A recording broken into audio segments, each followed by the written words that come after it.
嗨，大家好，我是坦平叔。今天是2025年2月10号，这一期咱们聊一聊被精神障碍困住的农村女性。这个话题比较沉重，既是农村，又是女性，完了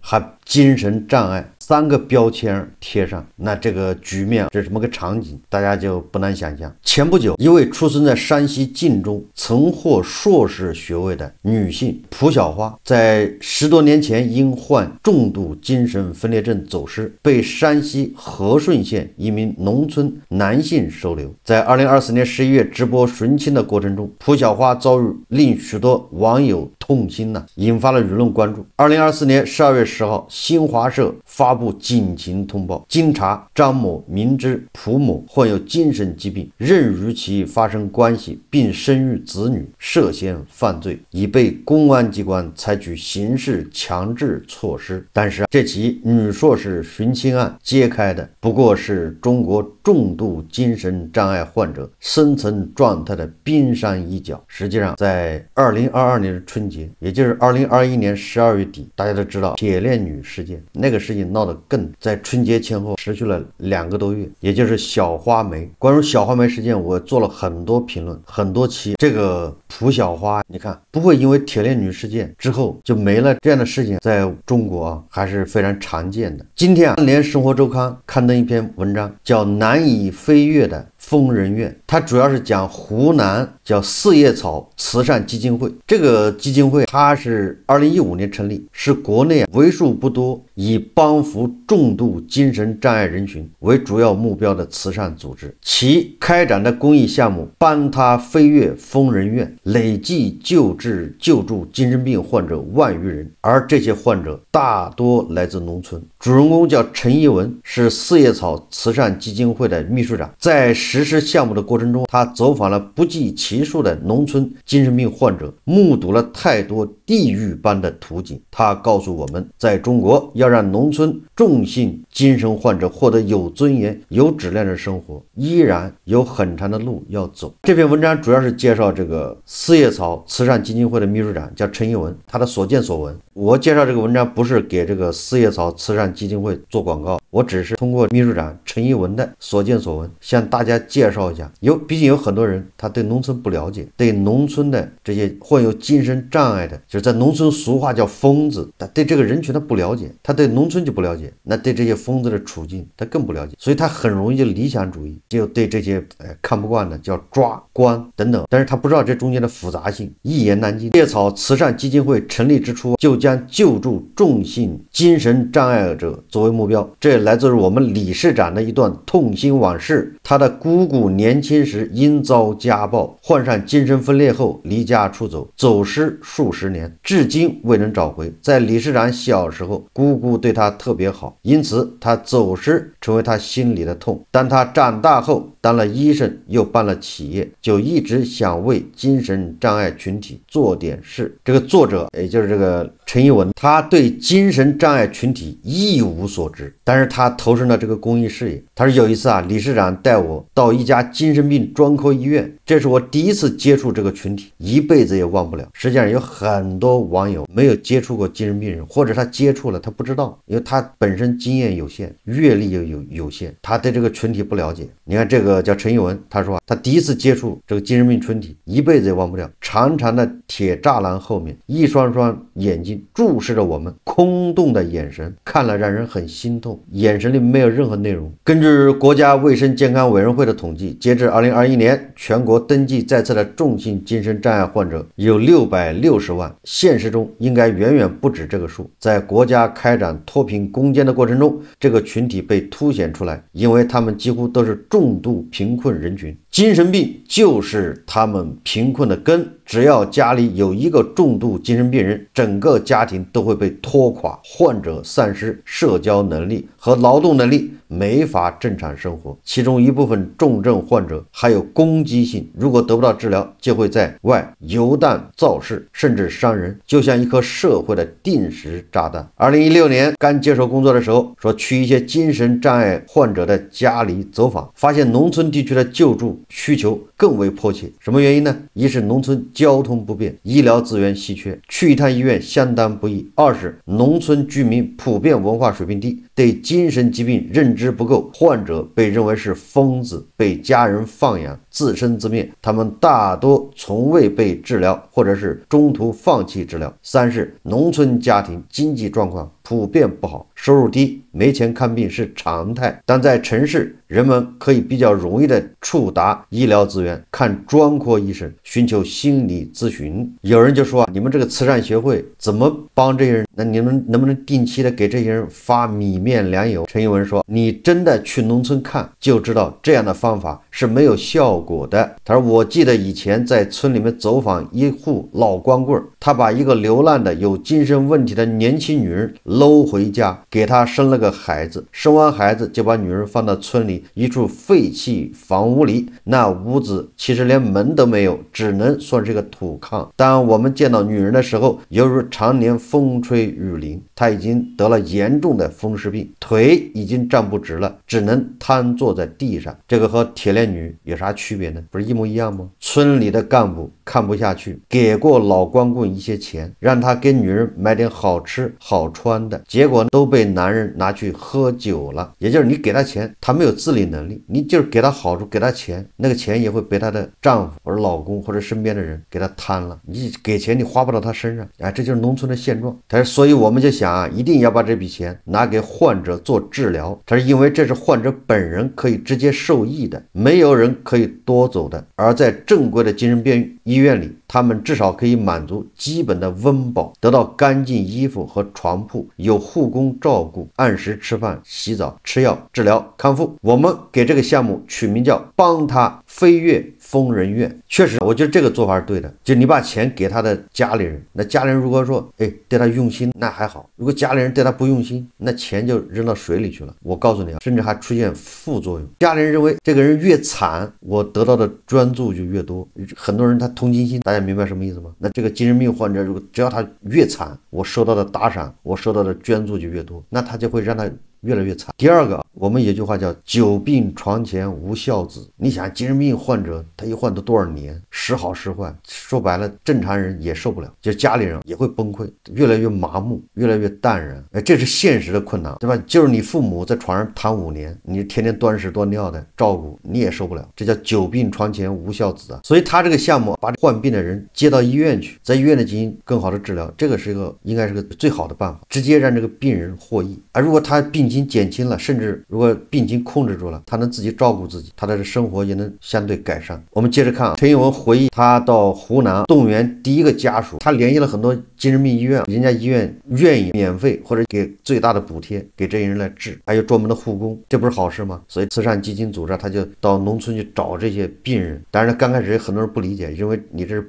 诈骗，现在骗子太多，人家不相信，很多还有其他的原因，不愿意把这个病人送到医院去治。终于说有一个家属同意将患者送到项目指定的精神病医院接受治疗。他说，你不知道我们有多开心，激动地跑到医院门口去迎接。他说，那是我们救助的第一个人，女性，40多岁，重度精神分裂症患者，严重到什么程度？他一度拿刀把自己孩子脑袋当西瓜切了，太残忍了。很多人认为这不可能吧？我告诉你，我上初中的学校，我们学校边上有一户人家，一个男的也是20多岁，他应该是高考没考上，受了刺激，精神分裂。他经常晚上或者中午跟他父母睡觉的时候，拿刀要砍他父母，切西瓜，所以他父母没有办法，拿铁链子把他锁上。农村的条件非常差，农村人也不觉得什么到医院接受正规治疗，农村人就认为这是疯子，那就这么耽误了。实际上像这种精神病要早干预、早治疗、早受益，越早介入越容易让他病情控制，愈后效果越好，能让他稳定。但是农村的就不行，一发病就跑到医院就搞点药吃，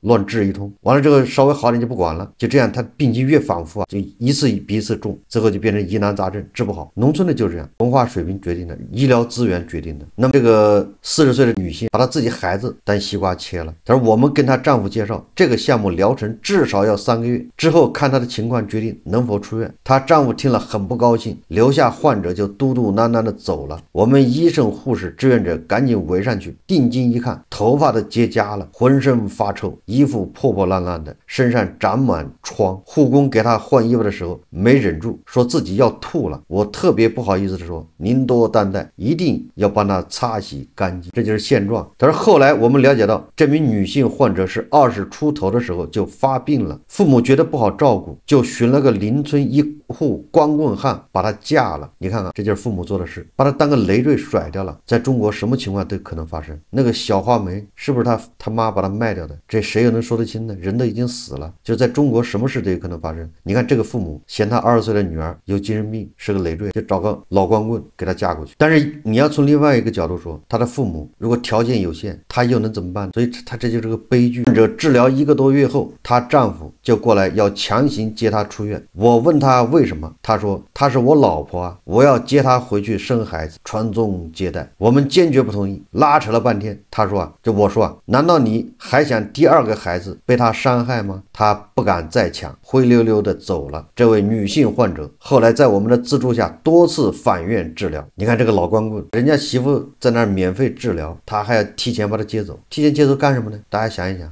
这就是农村精神障碍女性的常态。没走丢的那些家人们把他们当成负担，认为婚姻是唯一的解法，最后将他们甩给村里的老汉懒汉。我家有精神病人，你家要传宗接代，一拍即合。走丢的那些被光棍捡回家做老婆，一样沦为生育工具。如果运气好，生下的子女精神正常，患者还能留在男方家里被赡养终老。如果孩子也不正常，那就一起扫地出门。许多患者过得还不如畜生，不如牲口。这些年来，我见过被关在鸡圈的女人，吃喝拉撒都在里面。还有一个让我心疼的，10几岁走失被人带回去，生了12个孩子，每一次生产都是丈夫用旧毛巾粘剪刀自行接生，最后染上严重的妇科疾病。她的孩子有5个被卖掉，4个死了，还剩3个活着。你这么一对比，你发现小花梅不是最惨，甚至你要看她那7、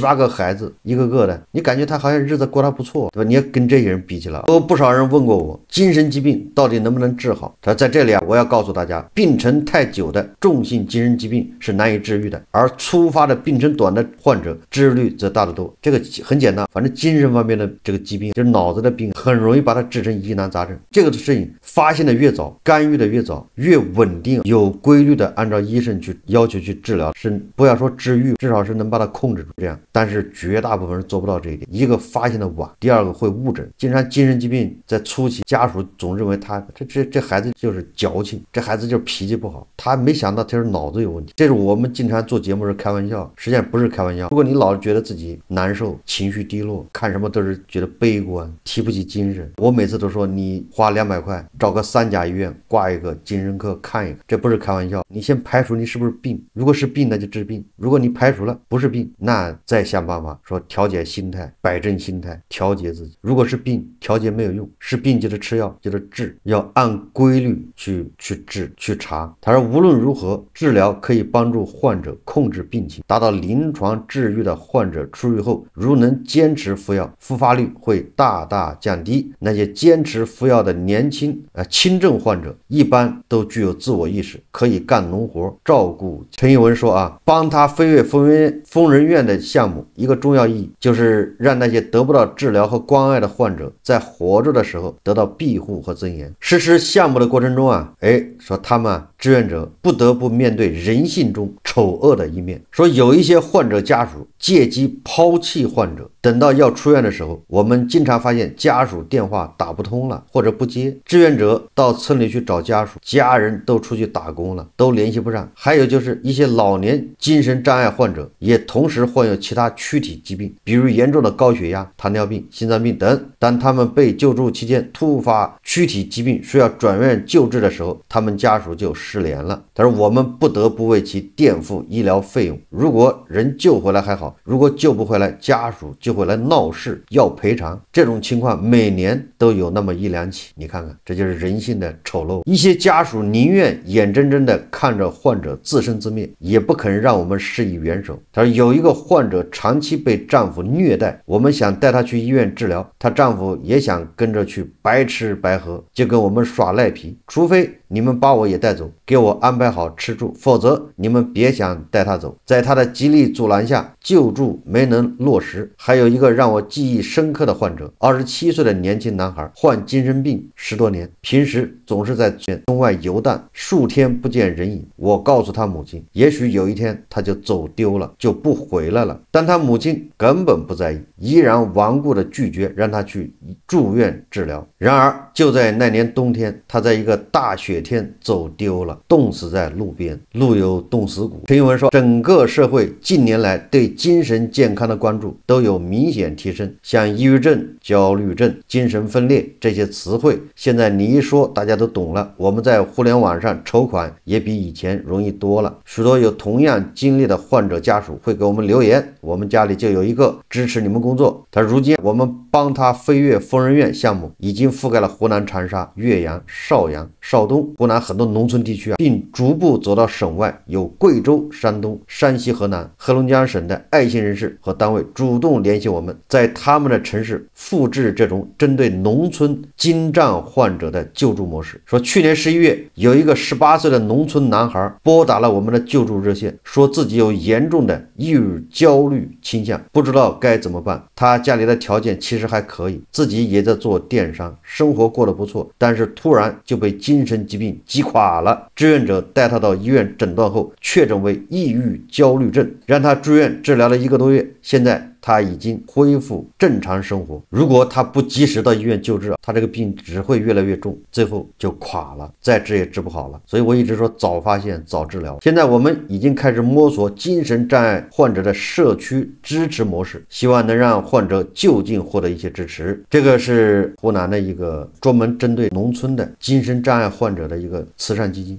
通过这个负责人的描述，实际上是让大家对农村的这种精神病患者有个了解，就知道他们什么现状。在那个小浩梅那个节目里面，我就发现很多人留言，他对中国一点都不了解，完全的是一个傻白甜。我为什么说这些？因为我接触了太多的精神病患者，身边我一个表哥，大表哥比我大10来岁，他也就是10几岁的时候，20岁不到，突然就患病，终身服药，成为一家的累赘。还可以，因为他们家的条件稍微好一点，离城市比较近，所以医疗资源也好一点，所以他早干预及时吃药，基本控制了。但是他还是没有办法像一个正常人那样。这是我的大表哥啊。我小时候我们村子里面就有好几个精神病，一个是一个老太太，大儿子去参加小粉小红喜欢看的电影，战场1个月不到就牺牲了。他是后勤兵呢，应该是被那汽油弹炸的，但这个因为当时没人具体情况什么情况不知道，总之好像他们那一批人都牺牲了。这个老太太作为母亲，她受不了这打击就疯了。我的印象非常深刻，我小时候这老太太经常到我家钻床底下躲着，要么躲到门背后，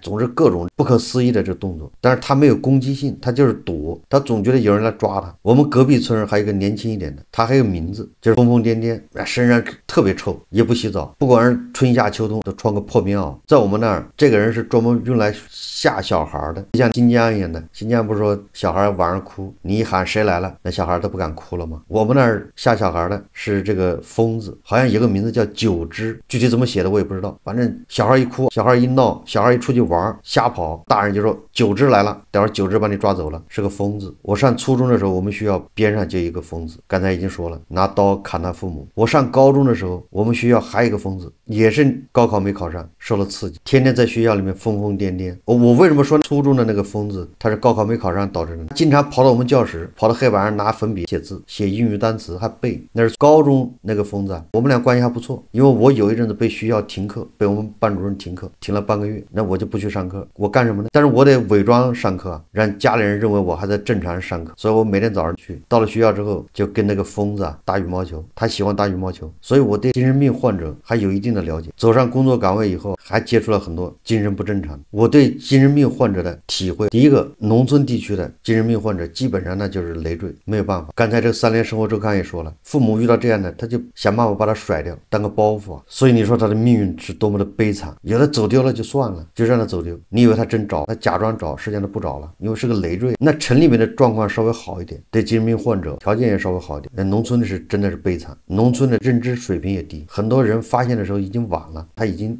不可救药，救治的效果也特别差。我刚才说了啊，我还有另外一个感受，一旦精神有问题啊，一定是越早介入越好，而且千万不要抱有幻想。很多人把精神分裂当作抑郁，把抑郁当作矫情，打心眼里把他病降了一级，你降了一级，你治疗肯定有问题。有很多孩子明明是精神分裂症，他老去带他去看心理医生，那有什么用？那心理医生很多就是骗钱，你天天你假模假式的去跑了看了半年，啥也解决不了，病情还被耽误了，这就是很多家长这种心态。所以我们一直开玩笑，你赶紧去3甲医院精神科去挂一个号，专家号，好好的看看是不是有问题，早治疗。第3个感受，一定要规范治疗，你不能治一治停一停治一治。今天去大夫那看，给你来这个药一顿吃，吃完之后好像效果不咋地，马上到上海找个大夫看，又给你开那种药，最后再找个中医给你看看，给你开中药，一堆诊，深深把一个精神疾病给治成疑难杂症，谁也治不好。因为这所有的药它总有副作用，或总有一些对，说句它是抑制你放电嘛，大脑放电，各种药对你大脑的起的作用机制，其实还有很多根本就不明，就是它到底是怎么起到抑制作用的，不太清楚。这个很多医生应该懂，很多搞药的应该懂。他很多药，他本来是那个目的研发的，为了 A 目的研发的，结果研发搞到最后临床试用的时候，发现他对 B 症状更有效果，对 A 症状反而没用。后来他就改成专门治 B 这种病的，对吧？这种事情很多，这不就说明了他这个药到底是怎么起的作用，还搞不清楚吗？尤其是脑子放电这种病，那你用药你就得严格按照大夫说的，而且你还不能急如求成，得慢慢的看怎么加量，怎么减量，怎么断药，都得严格遵照这个医生的嘱咐。但是这些说起来容易，做起来难，尤其是家属时间长了受不了，难免会敷衍，会这个没那么精细，最终都是导致病情加重。前不久江西的一个女孩叫李一雪，就是为什么这些就是有精神障碍的人在网上一搞，那么多人傻白甜跟着后面当真的，某种程度上恐怕也是脑子有问题，因为他没有接触过，他不知道精神病患者有的时候不发病的时候跟正常人一样。这就是为什么很多人在病程的初期被忽略的原因，因为他看着像正常人，只是偶尔表现出一些好像不可思议的地方，你家长很容易就忽略了，等到家属都已经感受到他不正常了，那实际上病已经很重了啊。今天说的这个话题啊，实际上是让大家对农村呢这种精神病患者有一个了解。问题非常复杂，但是无论问题怎么复杂，我认为最后一道保障应该是政府应该打造一个最后一道保障，托底靠公益组织靠家属实际上都不现实。农村本来就不富裕，哪个家庭如果摊上一个这样的，基本上这个家就毁了，你还指望他对他好好的去治疗花钱，怎么可能？那除非这个家庭很有钱，条件不错，大部分达不到。所以我们也不能站着说话不腰疼，直接就指责这些家属，指责这些父母，他们连正常人想过正常生活都难，他怎么能保障一个精神病患者不正常的人过正常生活呢？所以我觉得啊，政府应该负起责任，靠公益组织又能解决多少人呢？好，这期节目我们就聊到这里，感谢大家收看。如果喜欢我的节目，欢迎订阅转发，也可以在下方留言评论，谢谢大家。